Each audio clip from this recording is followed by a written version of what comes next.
வணக்கம் friends.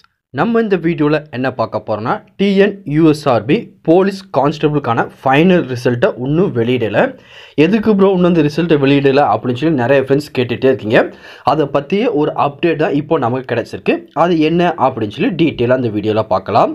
Already பார்த்தீங்கன்னா இந்த டிஎன்யூஎஸ்ஆர்பி போலீஸ் கான்ஸ்டபிளுக்கு பார்த்தீங்கன்னா ஃபிசிக்கல் இருந்து எக்ஸாம் எல்லாமே முடிஞ்சிருச்சு.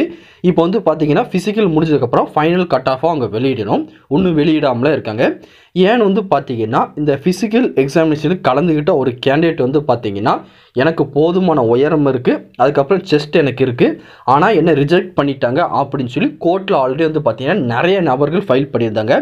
அதில் ஒரு கேஸுக்கு மட்டும் பார்த்தீங்கன்னா இன்னும் அதற்கான தீர்ப்பு கொடுக்காமலே இருக்குது. அந்த ஒரு காரணத்தினால தான் இந்த ரிசல்ட் பார்த்தீங்கன்னா ரொம்ப டிலே ஆகிட்டே இருக்குது.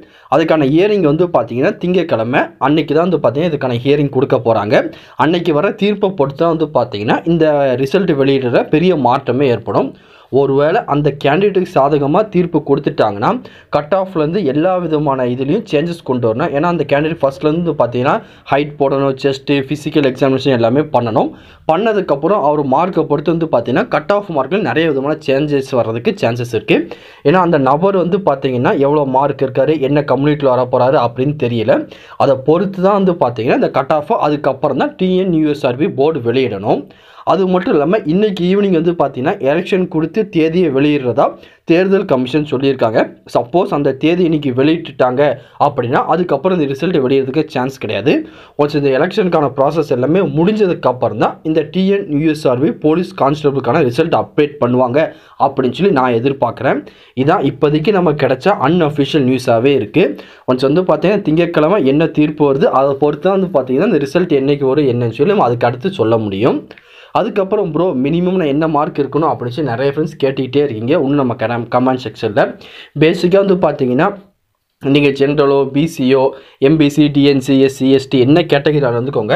மென்னாக இருந்தீங்கன்னா ஒரு 84 மார்க் மேலே இருந்தால் போதுமானது. நீங்கள் எதுக்குமே கவலைப்பட வேண்டாம். அதே நீங்கள் வார்டு கோட்டா வச்சுருக்கீங்கன்னா ஒரு 75, 76 மார்க் வச்சுருந்தா போதுமானது, உங்களுக்கு கிடைக்க சான்ஸ் இருக்குது. அதேமாதிரி நீங்கள் எக்ஸ் சர்வீஸ் மென்னாக இருக்கீங்க அப்படின்னா அதே மாதிரி தான் ஒரு 74, 75 மார்க் வச்சுருந்தா போதுமானது. கண்டிப்பாக உங்களுக்கு ஜாப் கிடைக்க அதிக விதமான சான்சஸ் இருக்குது. பேசிக்காக இந்த மார்க்கு அல்லது அதுக்கு மேலே ஒரு 2 மார்க் கூட வச்சுருந்தா போதுமானது. அதே மாதிரி உமன் கேட்டகரின்னு எடுத்துட்டிங்கன்னா பேசிக்காக ஒரு 78, 79 ஜென்ரல் அந்த கேட்டகரியில்.